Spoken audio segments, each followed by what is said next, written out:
Okay, so the spiritual thought that Professor Sudweeks left for today comes from President Hinckley, reminding us about life's challenges. And it says, anyone who imagines that bliss is normal is going to waste a lot of time running around shouting that he's been robbed.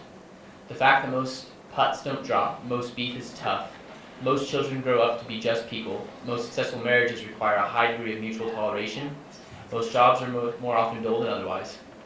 Life is like an old-time rail journey. Delays, sidetracks, smoke, dust, cinders, and jolts, interspersed only occasionally by beautiful vistas and thrilling bursts of speed. The trick is to thank the Lord for letting you have the ride. And so we'll just give the rest of the time to Blake. All right, we're in business. All right, so my name's Blake Johnson. I'm an estate planning attorney from Las Vegas, and I've got offices there and here in Salt Lake as well. So the reason I got into presenting for Brother Sudweeks is I was actually taking this class in undergrad quite a few years ago, and the attorney who had been coming and presenting on estate planning was going on a mission, and so he asked, does anybody know anybody that would like to do present on estate planning? And I volunteered my dad, who was also an estate planning attorney.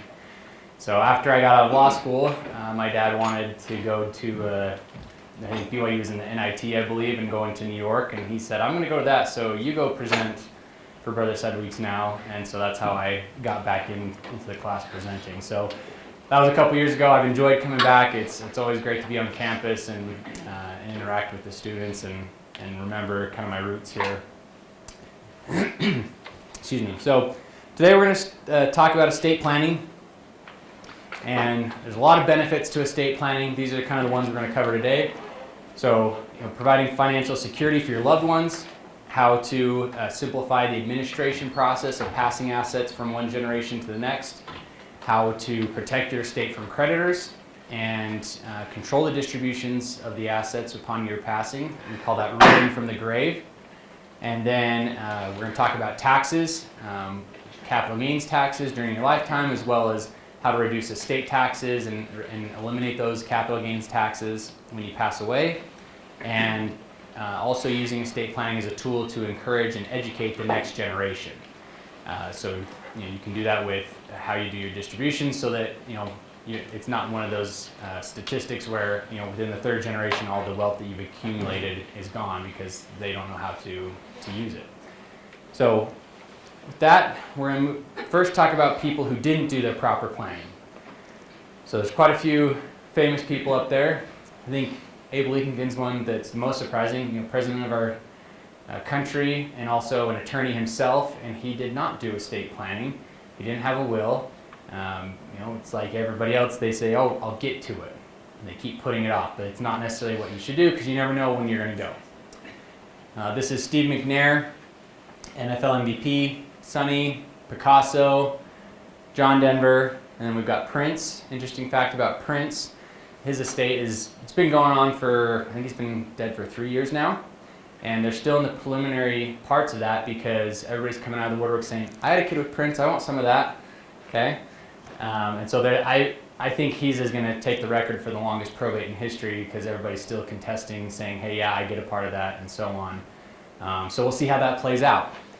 So don't be like these people. Let's plan ahead. Let's do something with our estates. But let's talk about what happens if you don't plan ahead. If you have not planned ahead, your estate, your assets, your stuff has to pass through probate court. And probate's just a fancy word for saying the court that handles distributing assets to the correct people. General rule of thumb is you're going to lose at least 5% of the estate value to attorney's fees and court costs.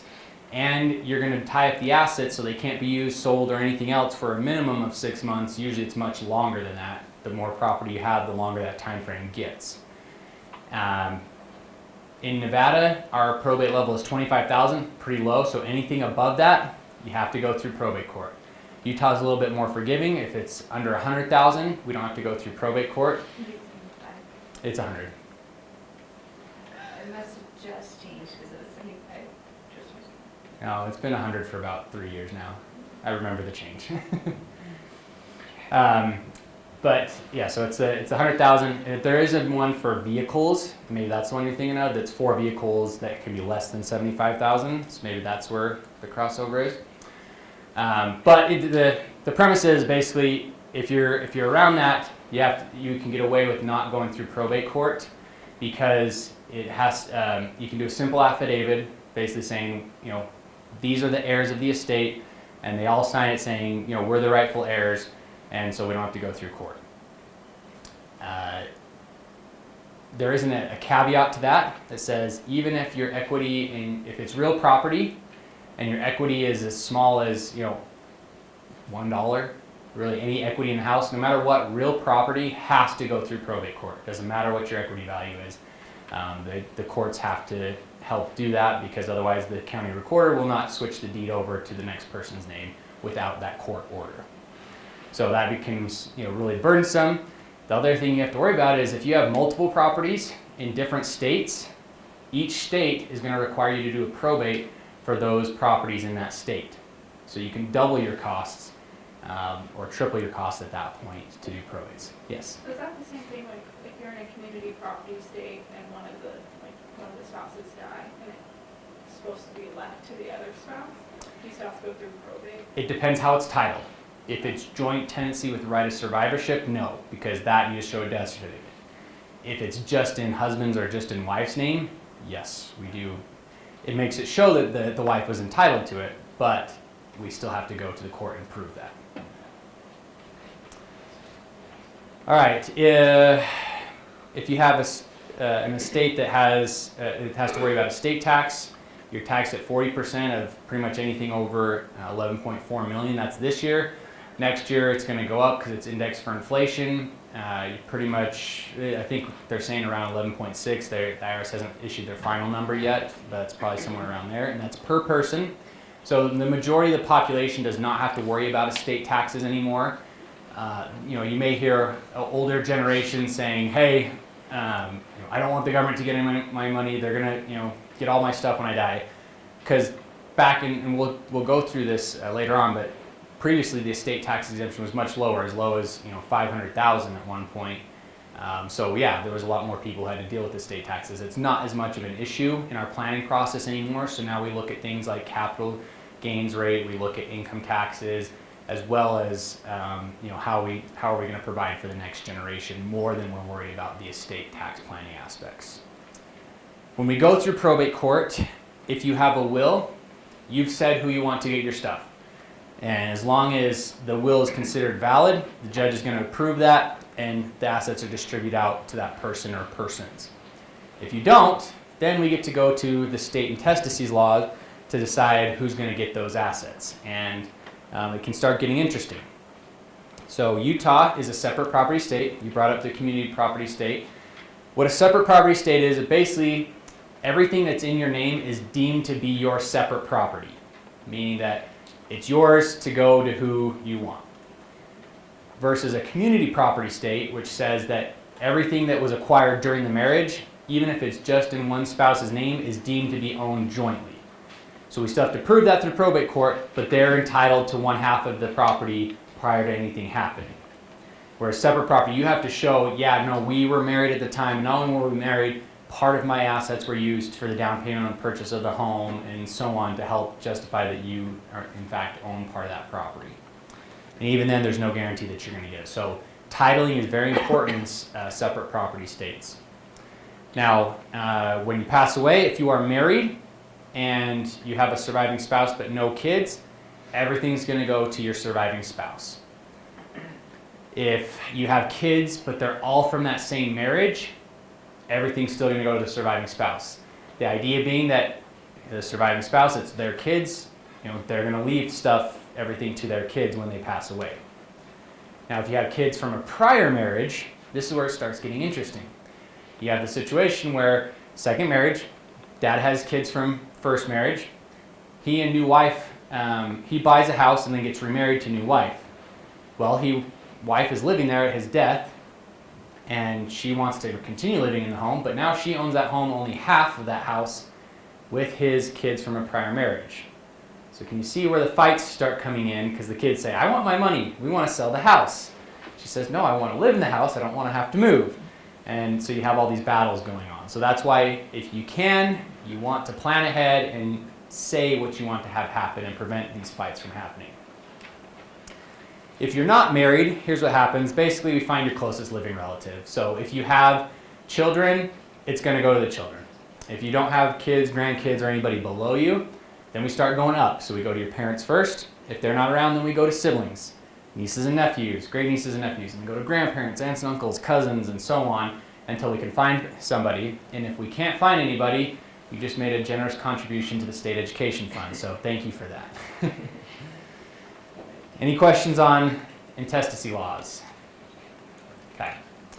So what are the reasons to do a will? Well, as we already shown with the state laws, it's not always the best situation. So you want to say who's going to get your stuff. It does help simplify the probate process that way. Also, you name a personal representative. Some states refer to that as an executor. That's the person who's going to carry out your wishes and deal with the court. And probably the most important is you want to name a guardian for your minor children. There's no other place that you can do that except for the will. That's it. And so if you do not want the courts to decide who's going to take your kids, then I suggest you do the will. And good for you, you have an assignment to do a will to lay this out.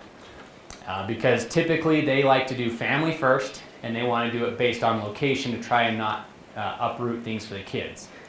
But what you probably want to think about when you're naming your guardian is things like who has the same philosophy on discipline, on finances, on health, and sports, and those kind of things, because they're the person who's going to be raising your kids. So you want to make sure that philosophy matches when you choose that guardian.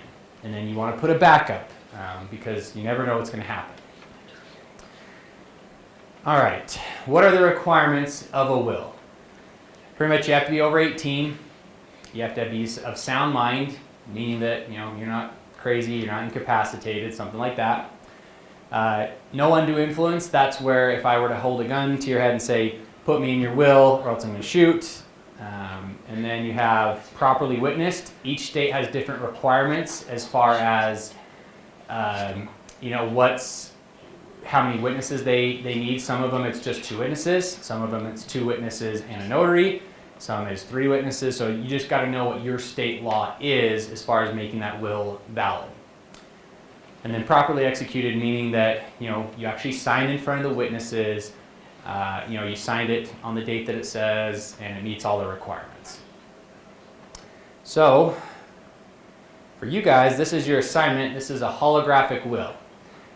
I just said there's different states have different requirements for witnesses, but most states, I think about 40 of the 50 states, allow a holographic will.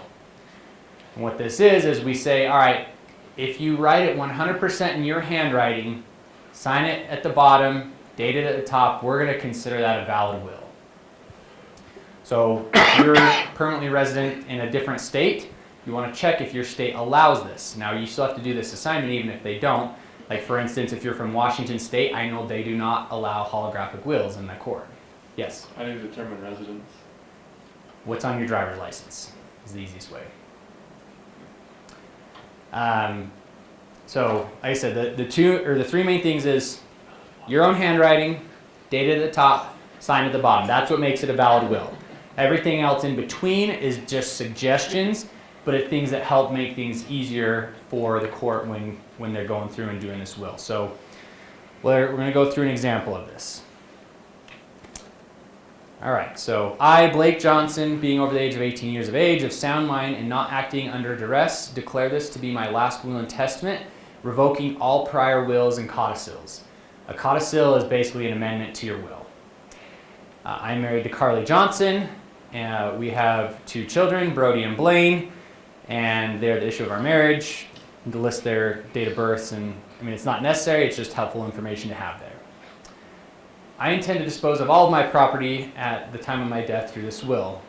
I give my sunglasses to my brother, I give my car to my sister, whatever list of things that you want to put on there. I give my dog to my best friend, whatever the case is, that's where you put that in. If you don't want to give specific items to specific people, you can skip this section and then you go to the residual. So I give the residue of my estate to my wife, and if she does not survive me, I give the residue of my estate to my minor children to be distributed equally. Per stirpes are versus per capita. What that means per stirpes is, let's say I have 2 kids and one of them died before me and they had kids of their own. Per stirpe says no matter what, we're going to keep those 2 positions open, and so we're still splitting the trust 50-50. This 50% for the deceased child just goes to their kids. Per capita says we're just going per head. So if there's 2 kids and one of them dies, the other one gets everything and this side of the family gets disinherited. So that's where you want to specify how that's going to be laid out. Typically per stirpes is what's going to happen, but there are some states that their default is per capita, so that's one of those things where you want to be familiar with that. I've intentionally omitted any existing heirs who are not specifically mentioned here.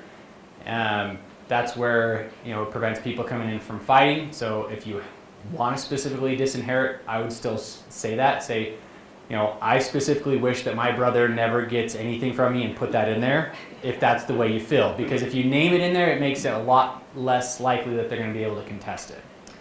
And then we put anyone who contests this receives only $1. That also provides for if one of the children says, hey, I want more than 50%, I'm going to challenge this, they're going to lose their 50%, they'd only get $1 at that point, so it helps prevent fights in that situation.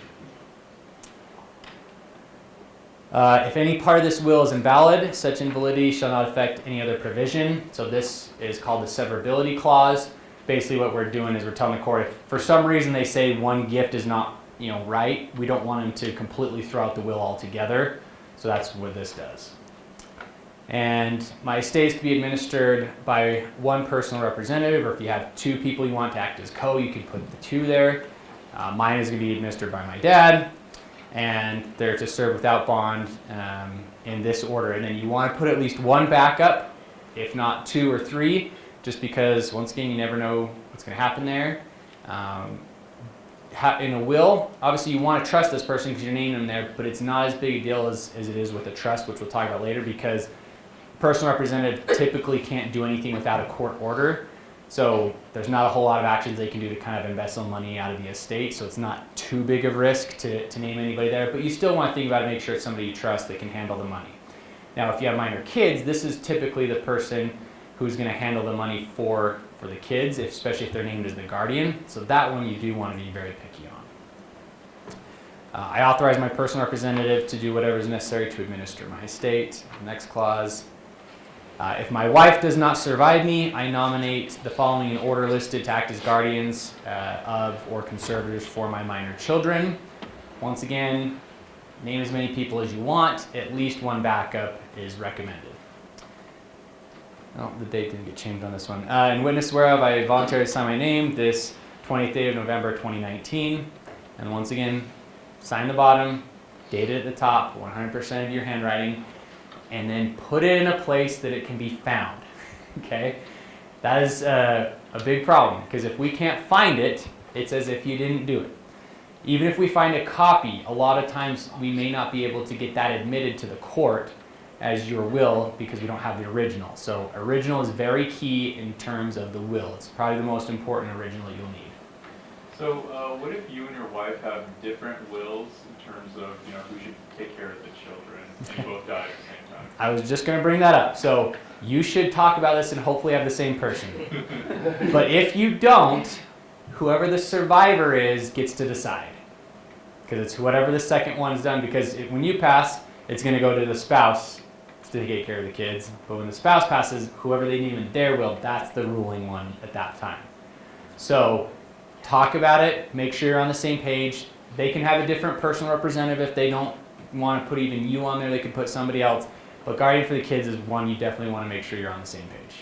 What if you accidentally write 2, like do this for the assignment, forget you did it, and then do another one 5 years later? The newest one. The newest one? The newest one is always the one that governs. Yeah. Okay. You said it's handwritten, Yes. not typed. Correct. You cannot type it out and then sign it. It has to be written in your handwriting to be a holographic will. If you type it out, it now becomes a regular will, and you have to meet the requirements of that, which there's a lot to go into it, as well as the witnesses and the notary and all of that. Okay? So you said there was a witness, right? No, there's no witnesses on this. Oh, perfect. Yep, so for this one, you do not have to. If you typed it up, then we would have to worry about having witnesses. That makes way more sense. Yeah. Second question. What if I write someone in my will, like they're gonna get my car or whatever, hmm and then we both die at the same time? Is there like a backup person I can have? Like if this person happens to be dead, give it to this person. So it depends on how detailed you want to be. If you put that in there, it'll follow that. Okay. If you don't put a backup and it's a specific gift for a specific item, we just say, you know, that gift is no longer valid, and so it just goes to the residual of the estate, and it goes to that person. Yeah. Can you write it like on an iPad printout, or does it have to be pen to paper? Pen to paper.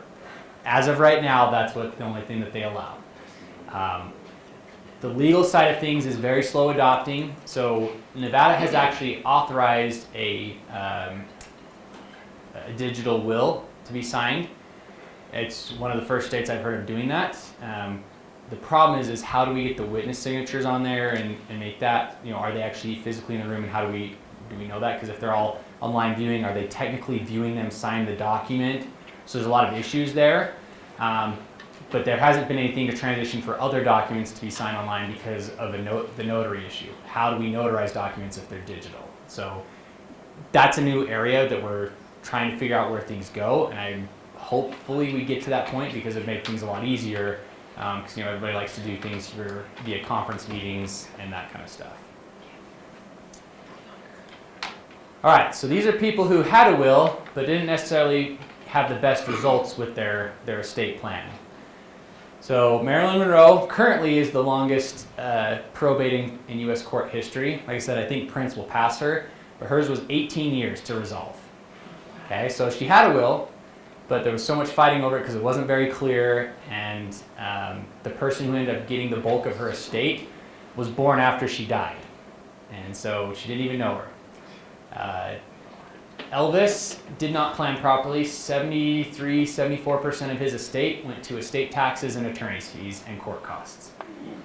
Okay, don't feel too bad for his heirs. That estate is still generating probably close to $12 million or more a year, so they're doing all right, but just imagine what it could have been if they hadn't done it. Michael Jackson, this is the example of putting your will in a place where it could be found. Even though an attorney drafted it, it was supposed to be in his office. And I actually know the attorney who had to litigate this in Vegas. They could not find the will. And so they started doing it as an intestate probate. And they were about to they were probably 3/4 of the way through when someone finally came out and said, hey, I found the original will. Well, then we had to go through all this testing and say, was this actually the original? You know, is there any other ones out there? And it just delayed things and made things very costly there. So, you know, put your will somewhere where you can find it, or at least notify somebody where it is, and hopefully multiple people, so we can find that original. Anybody know who this guy is? Yeah, usually don't get much response in the LDS community for this one. This is James Gandolfini. He was on the HBO series about the mafia. Anyways, he did estate planning in his first marriage. So when he got divorced, he planned for his daughter from his first marriage, set up a trust for her, and everything was good to go. Her stuff went to her, no problem. Well, he didn't do anything else when he got remarried and had more kids with the second wife. And so they ended up having to do some litigation, and went through probate court, and he paid quite a bit in estate taxes, and it's just because he didn't follow through and keep his plan up to date for the other kids. Guy on the top right, anybody know who that is? It's been a while. Justice Rehnquist, he was on the U.S. Supreme Court. This one, I put it up there because he should have known better, right? His went through probate court, a lot of litigation, 70% of his estate was lost to attorney's fees and court costs and estate taxes.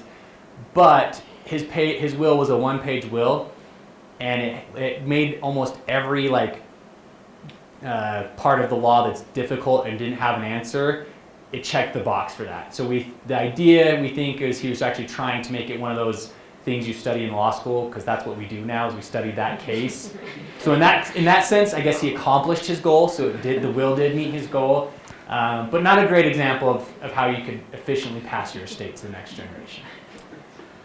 Whitney Houston, I put her up here because it's public record. So you can go search in the New York court for a copy of her will, and you'll see exactly how much money her daughter got, how much Bobby Brown got, what the fight back and forth was, and so then creditors start coming out saying, hey, your mom owed us this, or you owe us this. Friends start saying, hey, you got all this money, I want some of that. People come and start trying to scam them, getting them to invest in different things. So a will is a public record. If you can avoid having it be that public record, it's usually a better idea. So that's why I put that up there. So what are your other options? Is a will really that much better than not doing any planning? Yes, it is, because you decide who you want to get your stuff. We always do a will if you have minor kids because that's the only place we can name who a guardian of those minor children is. But we still have to go through probate court with the will. We're still going to lose that 5%. We're still going to tie up the assets. So what are our options to avoid probate court altogether? You have joint tenancy. That's where you brought up the titling of the property. So if I own a property with my wife and it's titled joint tenants with right of survivorship, that's the key, then when I pass away, we show a death certificate. My wife then can take over as the sole owner of the property.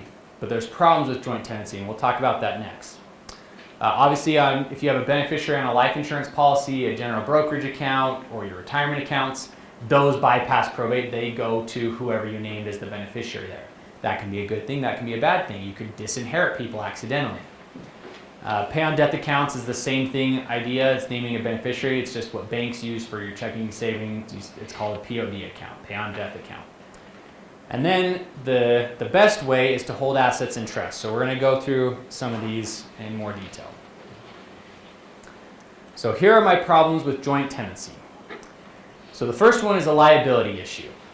So let's say, I get this all the time, clients come in and say, oh, I'm just going to put one of my kids on as the co-owner of our house. So you have husband or mom and dad, and then they put on son as the third owner there. Then son goes out and he gets in a car wreck. And it's his fault and he gets sued. Guess what? Mom and dad are going to lose their house now because he's on the title of that property, even though it was his fault and they had nothing to do with it. Because he's joint owner, the joint owners are liable for, if his name's on there, for the debts of him. And so they can lose their house over that lawsuit. So ideally, we don't want that to be an option. Okay? Problem number 2, we circumvent the trust provisions and we disinherit kids. If you only name one of your kids as a co-owner with you, when you die, they have no legal responsibility to share that with their siblings.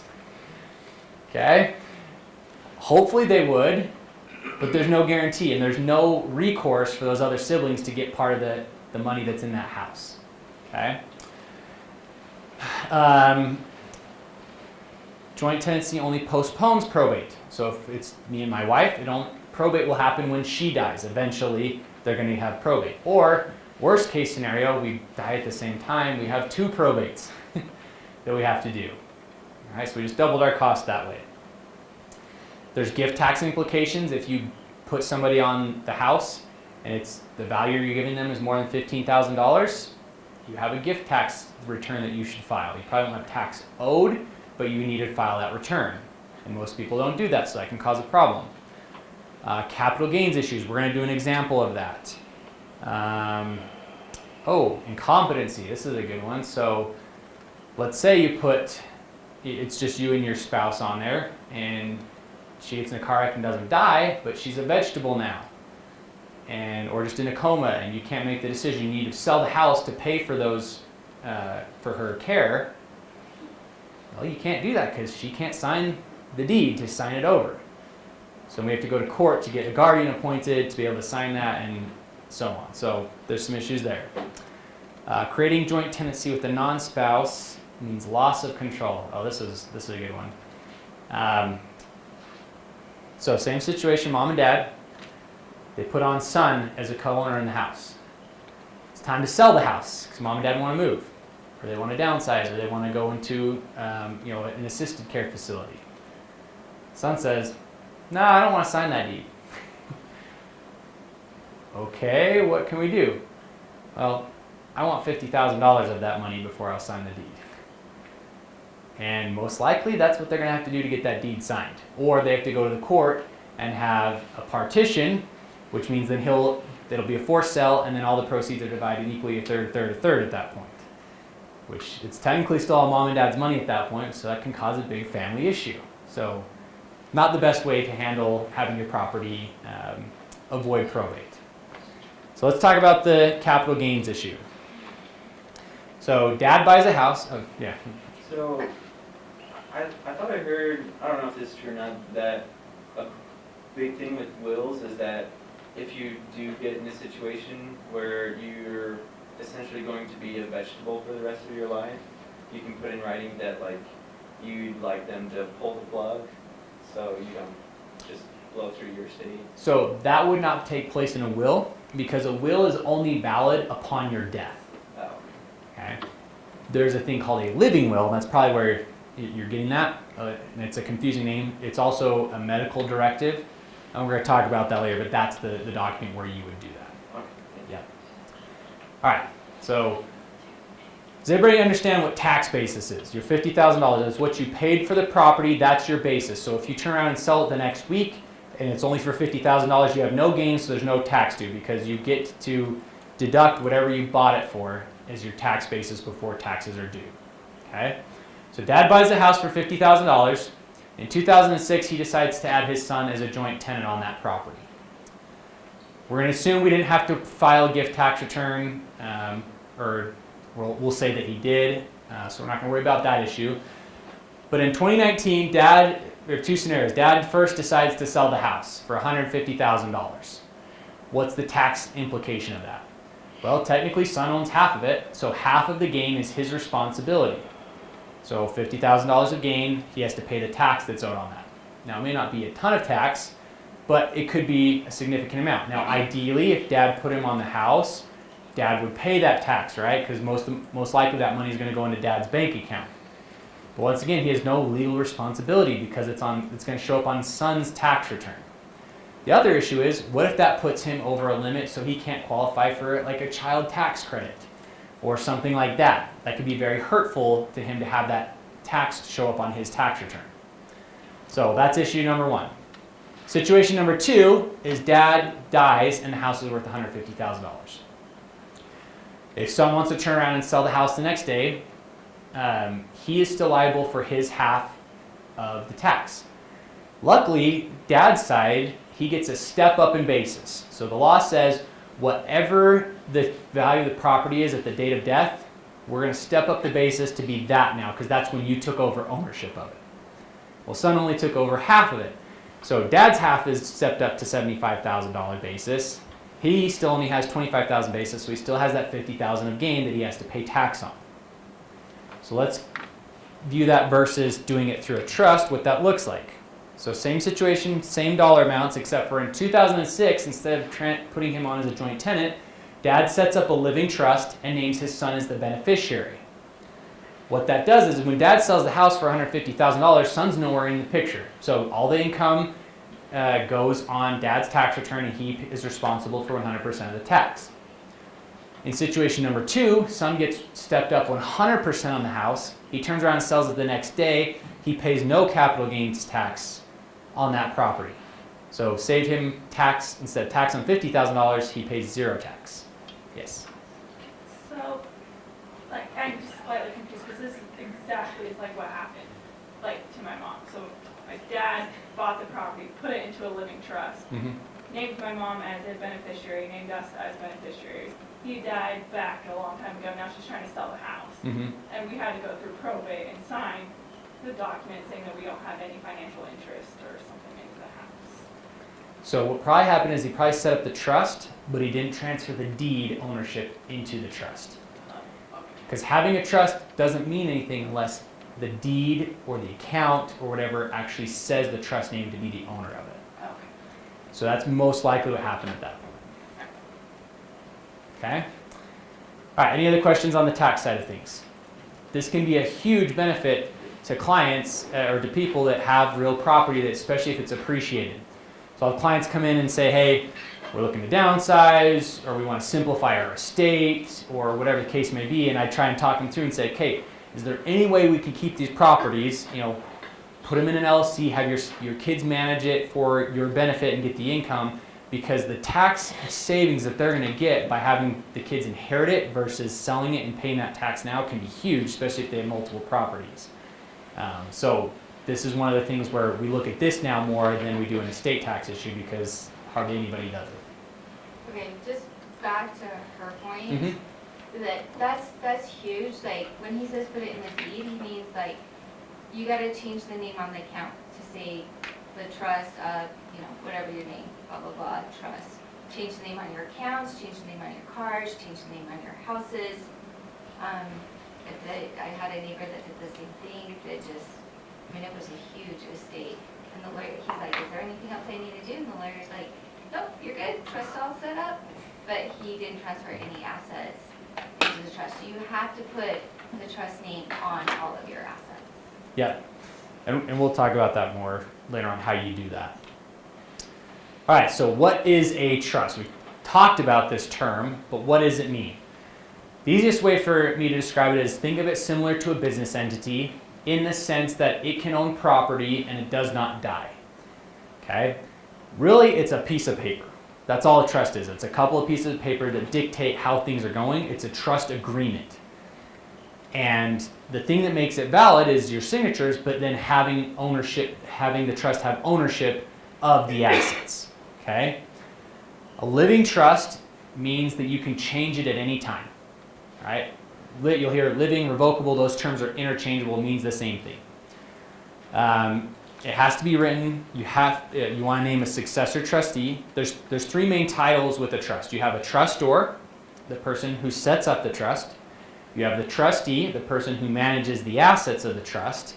And then you have the beneficiary, so who's actually going to gain from the money that's in there. And when you set up a living trust, you can be all three of those people at once. So you can set it up, you can manage the assets, and you can benefit from it. And then when you pass away, you have a successor trustee step in to manage it, and then you have someone step in and be the beneficiary. That beneficiary could be the trustee if you want, but it does not have to be. Or you could have co-trustees or whatever the case may be. The trustor, though, never changes. That's you. You set it up. There's nobody else who's going to be the trustor. Could also be called a grantor. Yeah. But can grantor also be, so a grantor can also be a beneficiary, right? Correct. Of a living trust. Yeah. So yeah, there's lots of terms that are interchangeable. You hear grantor, trustor, all these different ones. They all mean the same thing. If it ends in OR, they set it up. If it ends in EE, trustee, they're the manager. And then beneficiary, that one doesn't change too often. All right. Trust is a private document. It does not get recorded unless there's a dispute. And even then, most times, the judge is going to review it. The term is in camera, meaning it goes into his office. He reviews it with the attorneys there so it doesn't become public record, because that was the whole point of setting up the trust, or one of the points is you wanted it to be private. A living trust, big key thing here, does not provide you, the person who sets it up, with any liability protection. So people think, I've set up a trust, my assets can't be touched now if I get sued. It has to be a certain kind of trust, and there's certain qualifications that have to be met for that to actually happen. A living trust is not one of those. Because you maintain full control of it, you can change it at any time, and you are the beneficiary and you're the manager, you do not get any liability protection. Now, from a tax standpoint, it's a disregarded entity. You don't even have to put it on your tax return, okay? Because it's your social is how the trust is identified. So it doesn't change anything there. The main purpose of this living trust is to avoid probate court and set up what's going to happen when you pass away. This is a visual for you so you can see everything needs to go into the trust. So like she was talking about, funding the trust is the most important thing. So title to the boat should say the trust name. Your cash accounts, your bank accounts should say the Johnson Family Trust, Blake Johnson Trustee, or whatever the case is. Your stock certificates, if you own business and you have stock in like a small company, your stock certificate should say the Johnson Living Trust as the owner. If you have a brokerage account, the trust will be the owner of that account. All right? Retirement accounts, though, can't be owned by a trust. Those are an individual retirement account. All right? So you don't want to transfer that into the trust because you're going to be liquidating that account, making all the tax due at that time. And if you're under 59 and a half, you're going to have all the penalties involved with that as well. So what you do is you name a beneficiary. Now, if you're married, you're going to want to put your spouse as the primary beneficiary, most likely, on that account. They get a lot of tax advantages by putting their name individually on there. Then you would name the trust as the backup beneficiary if something happens to both of you at the same time. Houses, your deed. Your deed must say the trust is the owner of that property. And we help all of our clients do that. The unfortunate thing is people don't do the funding of the trust because it's difficult, and there's not a whole lot I can do for them. I can try and give them the forms for their life insurance beneficiaries, for their retirement accounts, but I can't physically go to the bank and make them change their account number. I can't physically go to their brokerage and make them change their account there. But I can do the deeds. So I prepare the deeds, have them sign them, and we get them recorded for them, so at least we take care of the biggest asset that they usually have. Okay, any questions on funding the trust? Personal property, like art collections, coin collections, guns, that kind of stuff doesn't have a title. We typically do a blanket assignment that says I assign all of my personal property into the trust, and that usually covers that. But if it has an account, a title, or a deed, you have to get those things to say the trust name on it. All right, so why would you do a trust? Well, we already talked about avoiding probate. That's the main one that you do. But what else can you do with it? So controlling distribution to minors. I don't know about you, but I think back to when I was 18, and even though I feel like I was a pretty responsible kid, if I had gotten a couple $1,000,000, if my parents had died, probably wouldn't have done the wisest thing with that money. Okay, that's the default law of when kids can get money if there's not a trust set up to dictate when they get those assets. So who knows how long that money usually lasts if you give it to an 18-year-old? Be about 1.5, 2 years. 2 million, maybe 2 years, but you can Yeah. go through about $1 million in a year and a half. You could go through it faster. It's supposed to be a joke. My joke is it lasts about as long as it does for them to get to the nearest car dealership. It's typically that's the first place they go every time. Get a new car. My broker told me one that I don't know, these sisters or something, they inherited all this money and they're like buying their friends' cars, and yeah, you can go through it pretty fast. Oh yeah. Especially when people find out and they come trying to scam you or try and get you to buy the thing. Hey, you're my buddy. Yep, exactly. So that's why we don't want the 18-year-olds to get those assets. So what can you do? Pretty much as long as it's not illegal, you can specify any time period that you want. I have a client that's got like 3 PhDs, and he's mandated that his kids have to get a PhD before they get any assets of the trust. The trust will pay for the education, but they have to do it before they get any money to themselves individually. I've got clients that say they want their kids to work their whole life, and so they don't get anything until they turn 65. I've got clients I have a Jewish client that said, I want my daughter or my son to marry a Jewish girl, so he gets nothing until he marries a Jewish girl. This is called really great. Yes, so you can do whatever you want as long as it's not illegal. So it's pretty fun. This is where you can be really creative and say what you want. One of my favorite ones that we've done is with the client is he wanted his kids to work, but he wanted them to also be rewarded for that work. So what we did is the trust matches whatever their adjusted gross income is on their tax return each year. So they're motivated. If they go out and work harder, the trust is going to basically double whatever their work was. So that one's a fun one to do. But you can really do anything there.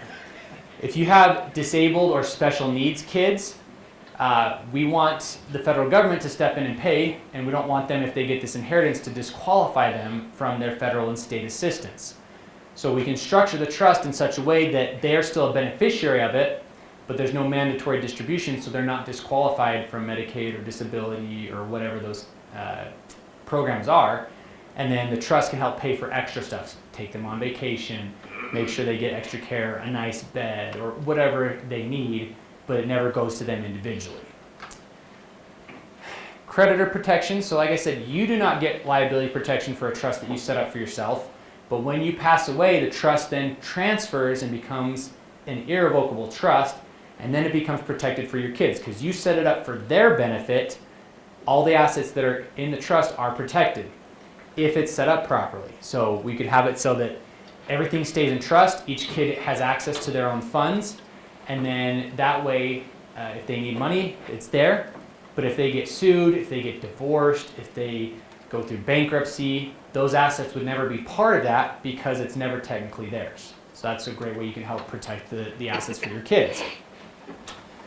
With the ruling from the grave, you can teach your kids financial management skills. So like I said, the one where if they have to work and manage it, you could also say, hey, if they complete this course, they get this amount of money. If they go and do this thing, or if they bought rental real estate and managed it for 2 years, then I'll give them another $100,000 or whatever the case is, and you can help them that way. Yes? So I'm just curious, like how that has played, like what in your experience, how that's played out, like does that typically accomplish the goal that they're?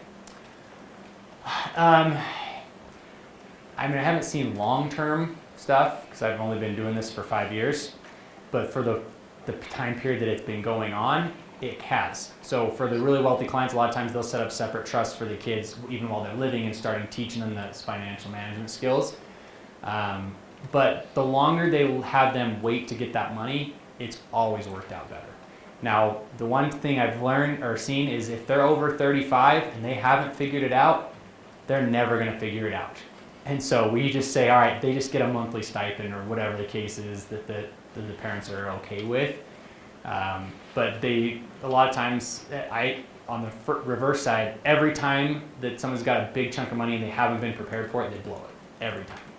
Because you need to know how to manage that money and what the expectation is there. Generation skipping. This is where mom and dad say, I don't really like my kids. I want it all to go to my grandkids. And you can do that. So one of the things Professor Sudweeks has done, and he's given me the okay to share this because he talks about it every time, is doing a trust for all of his kids, grandkids, and having a perpetual trust to pay for their education and their missions, because that's what's important to them, and he wants to show that to his family. And so that's where a lot of his estate is going, is to help keep that going for his family, because that's what he values. So you can use the trust to show next generation or future generations what you really value. Protect assets from second spouse and spouse's kids. This is usually also where Brother Sudweeks steps in and tells a story about his own dad. So his mom died when he was young, I want to say 18 to 20, somewhere in there. And when his dad got remarried, he had assets, and so he set up a trust to dictate what was going to happen. And so one of the best things he did is he sat the family down and said, hey, here's what I've done, here's what the expectation is, and made it very clear. Those family meetings are super important. So I try to have you guys, have my clients do that with their families, and if they want, I'll even come to those meetings if they want to pay for my travel.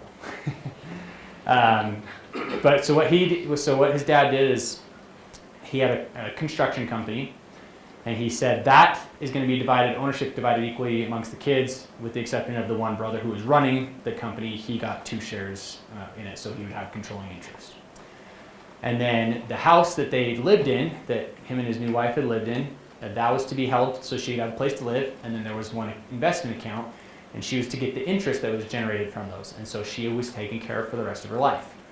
Well, when Dad died, everything went smoothly. A couple years down the road, her kids come in and say, hey, why don't you let us manage it? That way you don't have to worry about it. We'll take care of our own mom, and we'll manage it for her benefit. And it's like, no, you just want to get access to the money. They had a history of blowing funds, and luckily the trust was very clear. Nope, she just gets the income. This person is the trustee, and it was done. They even if they went to another attorney to try and challenge it, the attorney's going to look at it and say, there's nothing to challenge here, and it has the clause in there that says if they challenge it, they get nothing, or mom gets nothing. And so it helps prevent a lot of fights there. So that's a great use of how a trust can help prevent problems with second spouse and second spouse's kids. So any questions on these reasons to use a trust? There's multiple more reasons, but this is just trying to give you guys an idea of what you can do with it. You really can be as creative as you want. Okay, this is just one of my favorite quotes. Judge Learned Hand, he was a court on the U.S. District Court of Appeals. He was also, I believe, with the New York Supreme Court. Talking about taxes, he says, over and over again, courts have said that there is nothing sinister in so arranging one's affairs to keep taxes as low as possible. Everybody does so, rich and poor, and all do right, for nobody owes any public duty to pay more than the law demands. Taxes are enforced exactions, not voluntary contributions. So if anybody ever says it's your patriotic duty to pay more taxes because you make more, it's not true. Here, have it from a judge. And there's multiple quotes I could give you from judges that say the same thing. So let's talk about taxes and how we can reduce them from an estate tax standpoint. All right, so the federal government in the United States has said, we're going to give you an exemption. We want people to take care of their family, and so we're going to give you an exemption before we start charging estate taxes. And you can either give that money away while you're living, or you can give it away upon your death. So right now that exemption is $11.4 million per person. So like I said, most people don't have to worry about estate taxes. And so there is a caveat there, though it's set to expire in 2026. And it's going to go back to $5 million-ish index for inflation. But there's another exclusion that they put in there that says, all right, if you gift less than $15,000 to a person during a year, we're not going to make you file the gift tax return and keep track of it as far as reducing your estate exemption, just because the logistical side of things would make that too difficult. And they occasionally up that, but it's been $15,000 for a couple of years now. And it does not have to go to family members. So if Warren Buffett decided he wanted to give us all $15,000, he could do it, and he wouldn't have to file a gift tax return, and it would not reduce his estate tax exemption at all. So if anybody can convince him to do that, I'm sure we'd all be pretty happy. Or if you guys ever get in a situation where you need to get rid of money out of your estate, Professor Sudweeks and I are always happy to take that check, okay? And it doesn't just have to be money. You can do it in the form of property, in the form of business ownership, and those actually get a much better return because you can discount the value of those things. This is just a history of estate taxes since 2003, what the exemption has been. So like I said, in the past, it had been much lower, $600,000, $500,000. But it started going up in 2003. That's when President Bush really was finally able to get into Congress, and they wanted to eliminate estate taxes. So they set this schedule for it to increase each year, and then 2010 was the year it was to expire. And it got passed because no one thought that in 2010 it would actually expire. They'd re-implement it or whatever the case is. Well, 2008, 2009 hit. Congress was a little preoccupied with everything that was going on, so they forgot about this. So in 2010, that was the year to push Grandpa off a cliff, is what was joked. And George Steinbrenner, the owner of the Yankees, actually died in 2010. $70 billion estate went to his kids estate tax-free. So he timed that just right. Yeah, but If it was that. there's no step up that year. There was no step up, but it was a much better than that, because the capital gains rate at most was 20% instead of 40% on that. Is a much better deal for them. Then Congress realized they erred their way, so they put it back in at $5 million, and it's been indexed for inflation ever since. And then in 2017, President Trump decided he wanted to try and get rid of estate taxes. So the compromise was they doubled it for an extended period of time, and then in 2026 it's set to go back to the $5 million basis. So in the example you shared where assets don't transfer till a child's 65, are estate taxes based off of conditions when the person dies? Or It's when the date that they die, yeah. Yeah, so even if it's in trust for a long period of time, the kids don't actually use it, it's upon their death is when that happens, and that's when that step up happens. But yeah, and that's when the estate taxes due before any distributions are made. So, if you only have real property and you don't have liquid cash to pay that tax, the estate's gonna have to sell properties to pay that tax. And so that's where we wanna look at, okay, what things can we do to help reduce that tax first, and then if we can't reduce it all the way, where can we get some liquid cash to help pay that so we don't have to sell the properties to pay that, because it may not be the right time to do that. And that's where, we'll talk about later, but you can use life insurance and different things to do that. So here's just kind of roughly what taxes would be on a $10 million estate over the years. This is author unknown, but estate taxes are not really taxes, but penalties imposed on those who neglect to plan ahead or who retain unskilled estate planning attorneys. So I really like this one because think of it as a doctor. If you needed heart surgery, would you want your family practitioner to do that heart surgery, or would you want the specialist? Probably want the specialist, right? So same thing with attorneys. We all have our different practice areas that we do. There's personal injury attorneys, family law attorneys, bankruptcy attorneys, criminal defense attorneys, and we all know our area really well if we've specialized. Now, we can't say specialized because the state bars have all said you're not a specialist unless you meet these certain qualifications, and half the states don't even have like a designation for a specialist. So we say we practice primarily in this area is what we can get away with. But pretty much everybody who focuses on one area, they're very good at what they do. So don't use a general practitioner to do your estate plan because they may miss things. And we're going to go through some examples of what that could look like. Well, you have to be careful, because even the ones that specialize in it, if they're not up on the current laws, you're going to get in a lot of trouble too. So make sure that even when they do it, maybe do a little bit of research and double check that they're actually giving you. Yeah, hence the term unskilled estate planning attorneys, right? Because they can say they're an estate planner, but maybe they've done it for like 20 years and they're still going off of laws that were in place 10 years ago. So. And I have seen that many times. So it happens, and you guys are all accountants, so I actually say the same thing about accountants. Please don't try and do, if you don't know what you're doing with trust accounting, don't tell people that you can do trust accounting. It is very, very different from business accounting, which is very different than an individual. What time do we go to? 145. 1:45. Okay. So don't. Yeah. So we got to get going on this. It's a good point, but we got to go through these. So here's a situation from an estate tax standpoint. Husband, this is a separate property estate. He owned all the property. He had a business before he got married. So his estate is worth $23 million. Upon his death, everything goes to his wife. There's another exemption that the federal government has said is if anything that goes to a spouse, we're not going to make the estate tax due. Because the idea being his spouse is most likely going to follow not too far behind, and we'll tax it at that point. She's a big spender. She spent $200,000 over the next 6 months. And what's the tax look like for that? You got $4,560,000. Now that's not exactly 40% of everything above $11.4 million because the first million has some tiered stuff to it. So if the math doesn't work out, that's why. But the heirs still receive $18.2 million, so they're not complaining, right? Well, with one simple change, a couple paragraphs in the trust, I can make that estate tax disappear completely. So instead, husband does an estate plan. We do a joint trust with him and his wife, and upon his death, we split the trust in two. We say, all right, we want to take advantage of the exemption of the first spouse to die.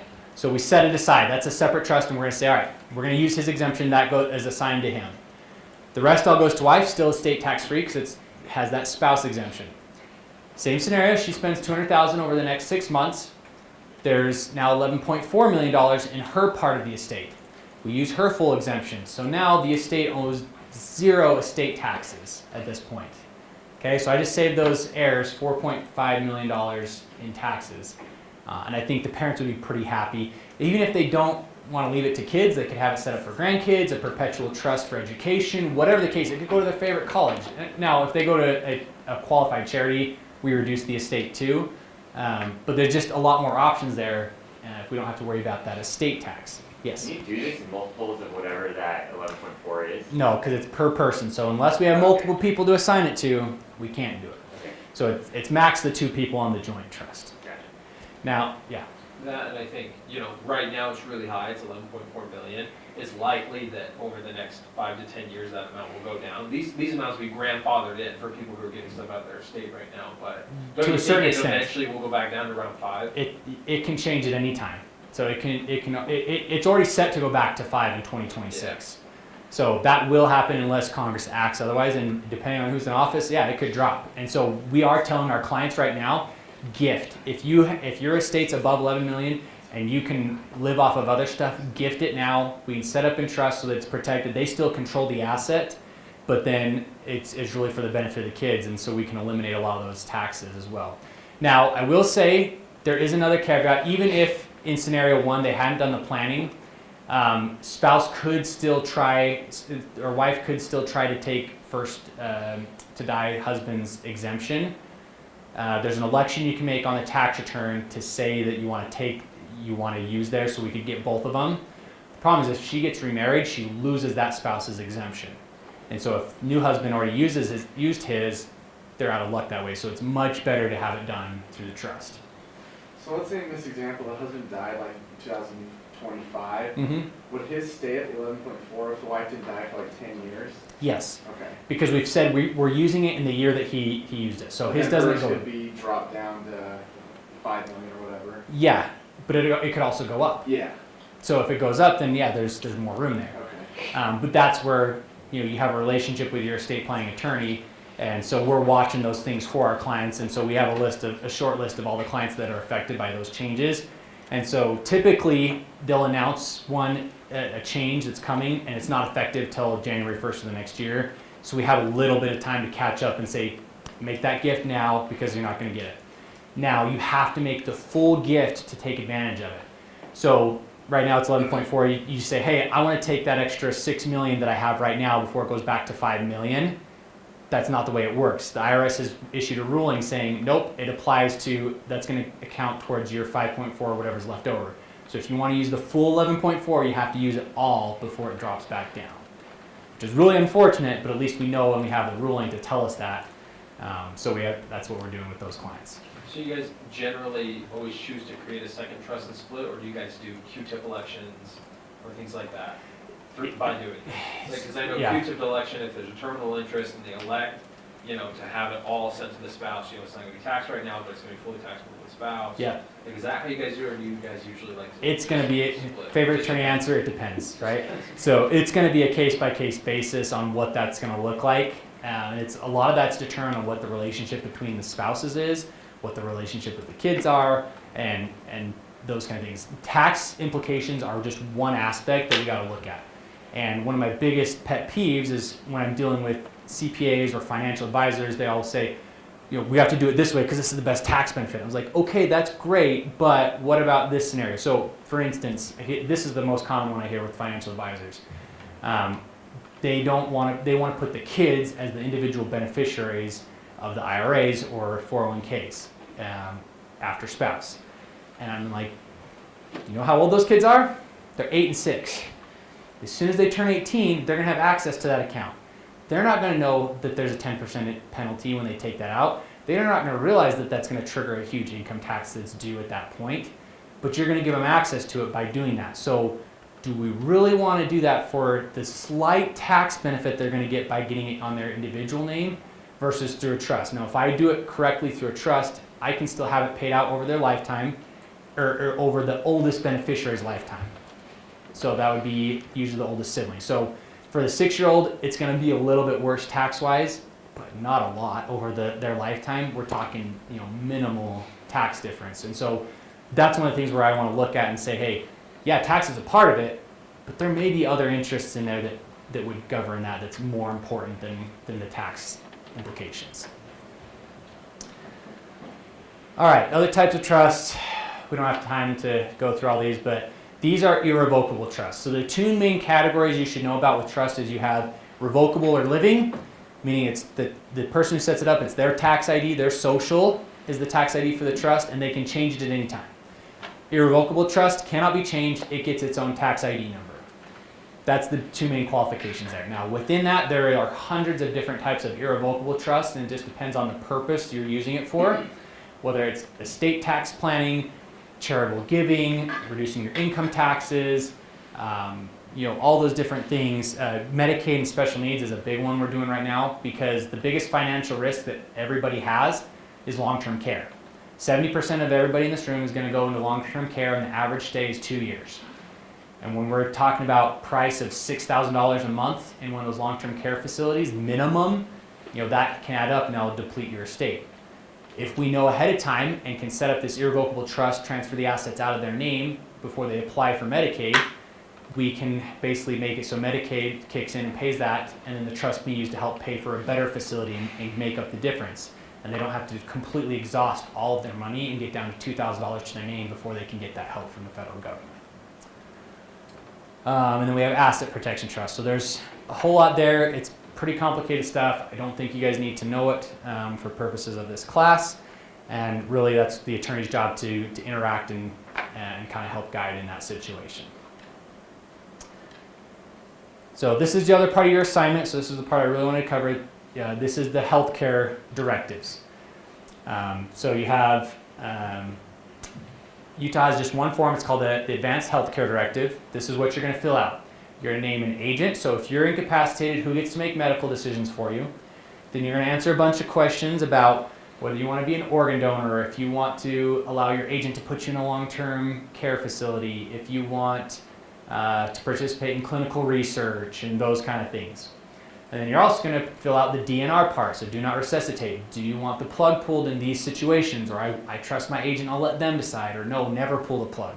So you go through that, and you and your spouse, if you're married, need to do this as part of your assignment if you haven't done it already, and that's pretty important. So each state has their own form for this. So if you're a resident of another state, I would just Google your state's medical directive or healthcare power of attorney, and find that one and do that one too, because typically if you're in a hospital in that state, they like to use that state's forms. And so it's better if you have that done. Power of attorney, so this is an asset power of attorney, so who can sign documents for you if you become incapacitated? Now ideally you have all your assets in the trust, and so we don't have to worry about that because the trustee can take over and step in if you're incapacitated, but you still have situations where you need that power of attorney. For instance, dealing with the power company to shut off the power bill when you sell a house. The only way to do that is through a power of attorney if the person's incapacitated. So that's why we do this as part of our packages. Any questions on that? It's pretty straightforward. Okay, my last thing I want to cover is the two main instances where you would want to get a trust. So what's the baseline? When do I actually need to go meet with an estate planning attorney and start this? Test number one is, do you own real property? Because if you own real property, you need a trust. You're going to have to go through probate if you don't. Okay, so that's number one.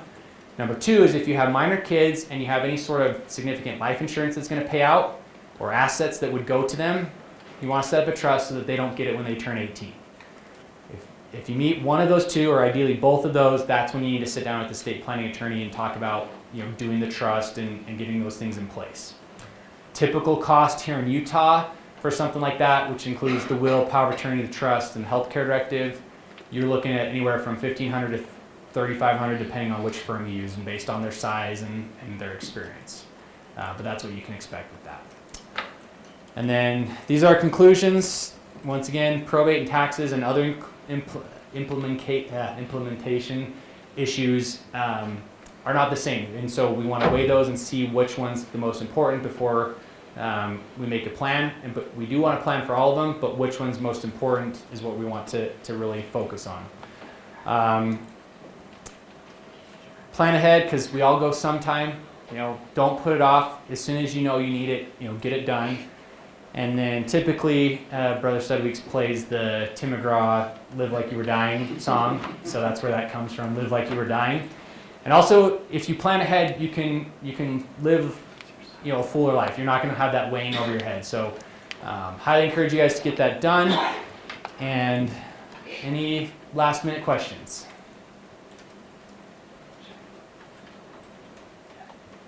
Yeah. All right. I want to know what craziest will story, if you have one. Oh man. Okay, this one was like a bar exam question. Cool. So, it was a real experience, but I felt like I was taking the bar exam when I was going through it. So, because that's the way the bar exam is, they have so many scenarios where you have to go 18 steps to figure out what's actually going to happen.